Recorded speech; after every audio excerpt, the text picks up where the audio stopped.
We are working it this morning with Scott Helmes. He's with CareerBuilder.com, and great to have you back on the show, It's great Scott. to be here. So a startling study is coming from CareerBuilder.com, and it has to do with the pay gap, and it really is stunning what you found out. You talked to human resources people, and what did you find out? Well, that's right. So I think we've all known for a long time that there's a gender pay gap in the United States, and 35% of women generally report that there is a sense that they're underpaid for the same work as men. However, what was shocking in this study we ran is actually 1 in 5 human resources managers admit that that problem exists at their organization. So it's very interesting to see HR professionals really becoming aware that this is a problem they have close at home within their four walls. And surprising that HR is willing to admit that. Well, it is, but I think, it really highlights that this isn't just an HR problem, it's an organizational problem. Human resources alone can't solve it, but they certainly can be a good mirror back to the organization. What else did you find out about women who have been in the workplace for a while and maybe younger women coming up?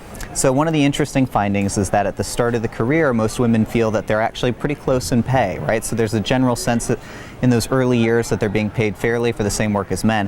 However, women are much more likely to have interruptions in their career to take care of family, and as a result, as they age, they start to report that that pay gap is more pronounced. And one of the big findings from the study as well is that actually men are 3 times more likely to earn more than $100,000 than women are, and that's self-reported data, and I think that really reflects those career interruptions. And a big number. Another issue you took a look at was just overall satisfaction and happiness at work. What did you find there? Yeah, it's actually really interesting. For the most part, men and women take the same satisfaction out of work. They like a good manager, they like a good environment, they like to work with people they enjoy. However, where it becomes interesting is as you get a little further down that list, men are much more likely to rank compensation as one of their top motivators in the career place.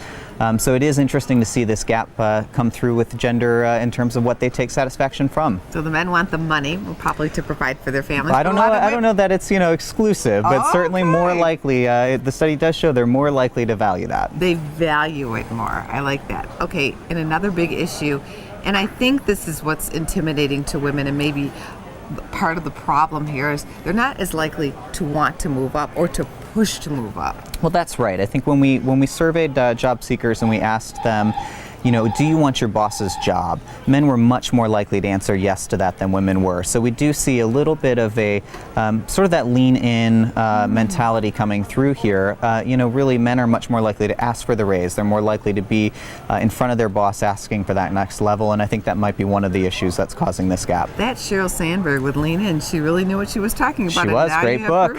Recommended. Good to have you, Scott. Great to be here. Thank you.